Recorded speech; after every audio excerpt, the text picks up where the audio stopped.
Let's all join together and pray. Lord, may the words of my mouth and the meditation of all of our hearts be pleasing in your sight, for you are our rock, you are our Redeemer. Amen. So how do you come to understand what love really is? Might have happened for you through Christmas presents or birthday gifts, like we were talking about birthdays. Your heart gets set on that one specific toy. You tell your parents.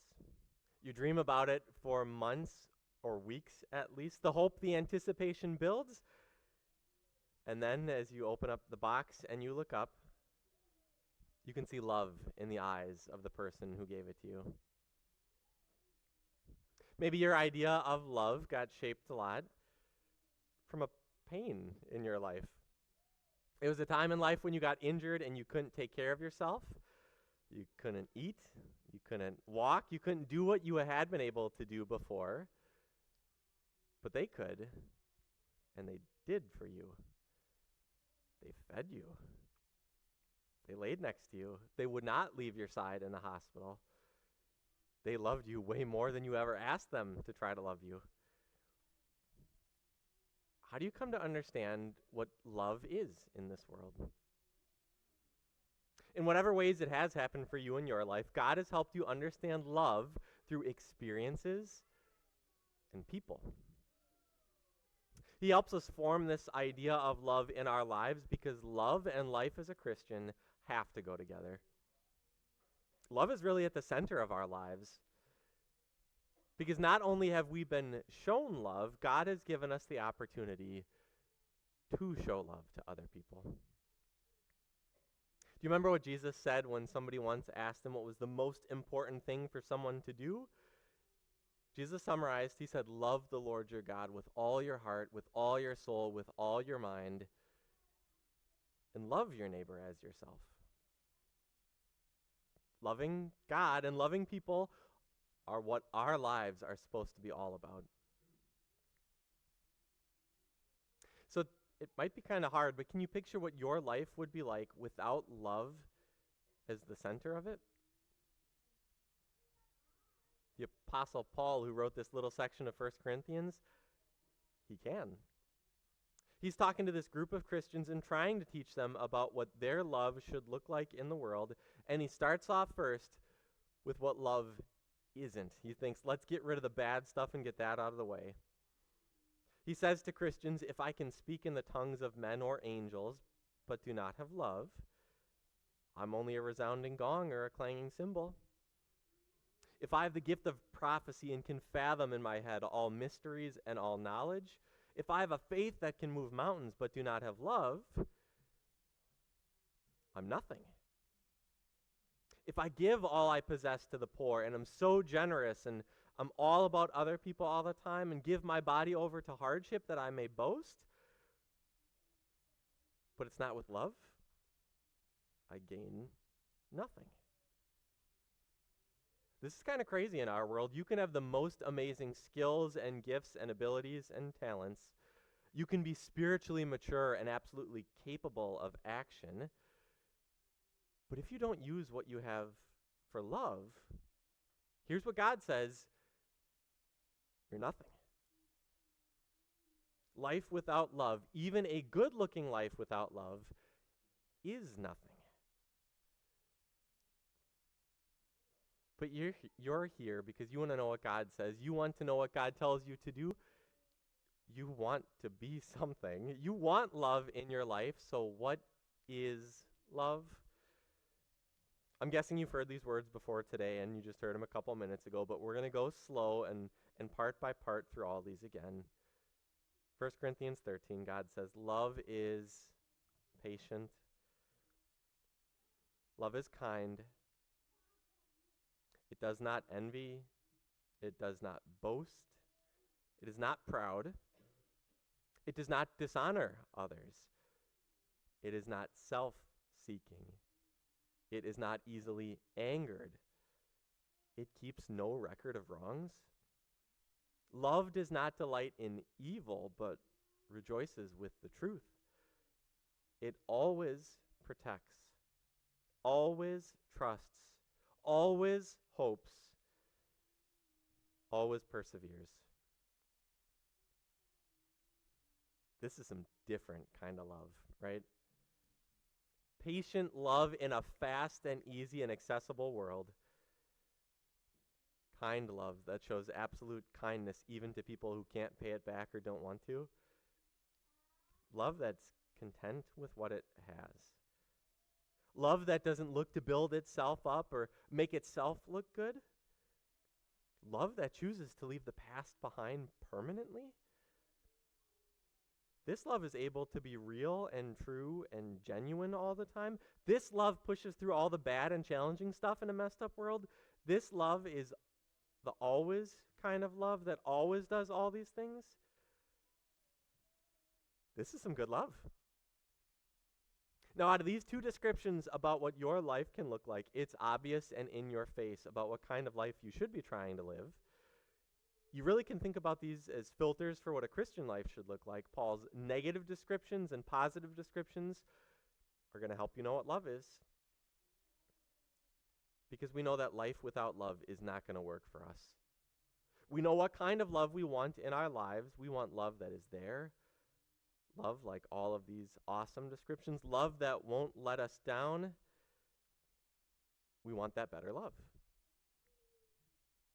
But since we live in this world and are imperfect, messed up people, I think you're probably like me and you've been noticing how many things are disappointing when we're talking about love.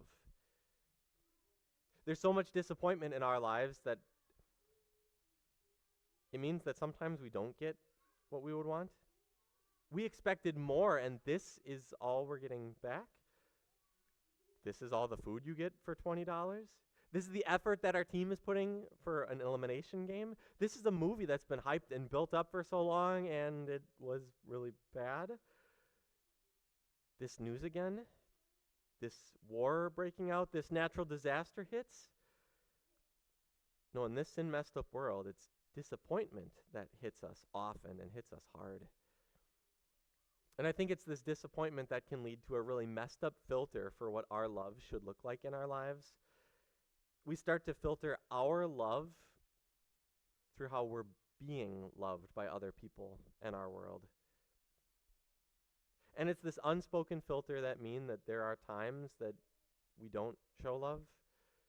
This filter makes us think that there are times when a lesser kind of love is okay with God and we don't have to try so hard. Your sinful nature might try to disguise it and hide it and call it, well, you're just showing tough love. But really, it's just going through that self-centered, self-focused filter. All this is not love according to God's definition of love. And if it's not God's kind of love, I can promise you it's always going to fall short of what love really should be. Here's kind of a cool truth, though. You and I need a kind of love that we can't show. We need someone who has not been messed up by this broken world. We need forgiveness for the failed, filtered love that we do have in our lives. We just need Jesus because his love never fails. Jesus' love is pure and unfiltered and perfect. Jesus' love alone is this 1 Corinthians 13 kind of love, love that never fails, love that is awesome and perfect and there. We need Jesus.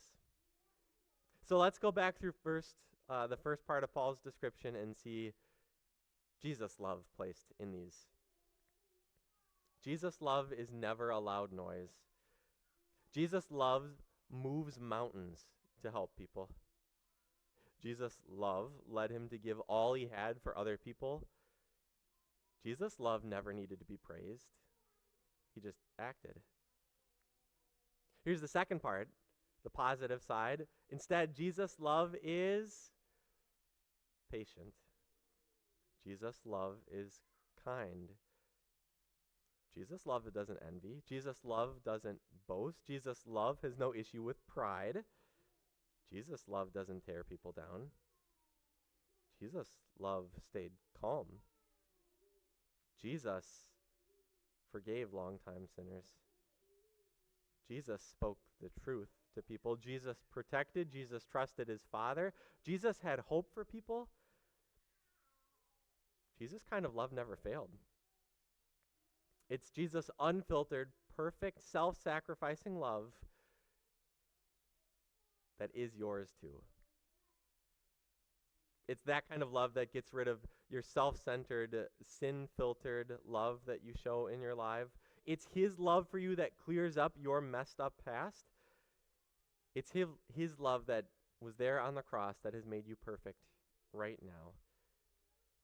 And it's not something that you can mess up. It's not something that you can change. Jesus' love means, period, you are forgiven. God has made you part of his family in baptism, that you have been changed, that your identity now is his dearly loved child of God, that you're going to get to go to heaven to be with him one day. In all the best ways, Jesus' love will never fail. Have you ever thought about this before today? How foundational these love experiences are to who you are? These things have shaped you. The truth is, you are here today and who you are because people loved you. God worked through humans to take care of you and teach you and guide you. However, you have experienced love from other people.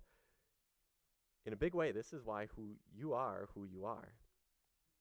And today on Mother's Day, you're going to be thinking about that kind of love, especially from the people who raised you. You are, some of you here, or once were a really little child who had to depend on other people for everything. You needed care or love, or I promise you, you wouldn't be here. It was the love of your mom, your stepmom, your grandma, your foster parent, your dad, whoever it was that showed you love when you were just this little thing. Well, that love shaped you.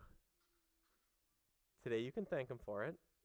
Today you can thank God for all the ways that that person, maybe it's your mom, has blessed you. But you are who you are partly because of them. Here's the cool flip side of it, though, too. You've been shaped also by how you love other people. Your love for other people has been why you do what you do a lot. I mean, you buy presents for other people because you think that they're going to like it. You choose to put other people in front of yourself and think about their needs. You care when other people get hurt. You give yourself and your abilities and your time and your money to benefit other people that can't bless you back. In the middle of the night, as many times as your baby needs, you're there. You comfort and hug and sing. These are the kind of love experiences that shape you and make you who you are. So look for whatever ways that God puts unfiltered, his kind of love in your life, and love it. Start to love the unfiltered love that other people showed you. Love it when your spouse does the little things. Love it when your parents get you that toy. Love it when your friends call and ask how you're doing. Love these reflections of Jesus' love, because it's going to go back to his unfiltered love for you. And then love the opportunities that God gives you to show unfiltered love to other people. The times where you get to put them first. The love that is going to give and give. The love that is going to mean so much for them and shape them and make them who they are. Love when you get to reflect Jesus' love. Because that kind of love, Jesus' kind of love for you and through you, that love will never fail. Amen. The word that we're going to take a look at today, it's going to be the basis for the sermon talk this morning too. It's 1 Corinthians chapter 13. If you've been to a Christian wedding, the odds are really good that you've heard these verses. It is definitely applicable and helpful for us in marriages and to think about how we can love each other. But this is really more broadly speaking, this is for all Christians. This is the love that we show each other. This is the love that we spread out into our world, reflecting Jesus and his self-sacrificing, gracious love. We reflect him in what we do. If I speak in the tongues of men or of angels, but do not have love, I am only a resounding gong or a clanging cymbal. If I have the gift of prophecy and can fathom all mysteries and all knowledge, And if I have a faith that can move mountains, but do not have love, I'm nothing. If I give all I possess to poor and give over my body to hardship that I may boast, but do not have love, I gain nothing. Love is patient. Love is kind. It does not envy. It does not boast. It is not proud. It does not dishonor others. It is not self-seeking. It is not easily angered. It keeps no record of wrongs. Love does not delight in evil, but rejoices with the truth. It always protects, always trusts, always hopes, always perseveres. Love never fails. But where there are prophecies, they will cease. Where there are tongues, they will be stilled. Where there is knowledge, it will pass away. For we know in part, and we prophesy in part. But when completeness comes, what is in part disappears.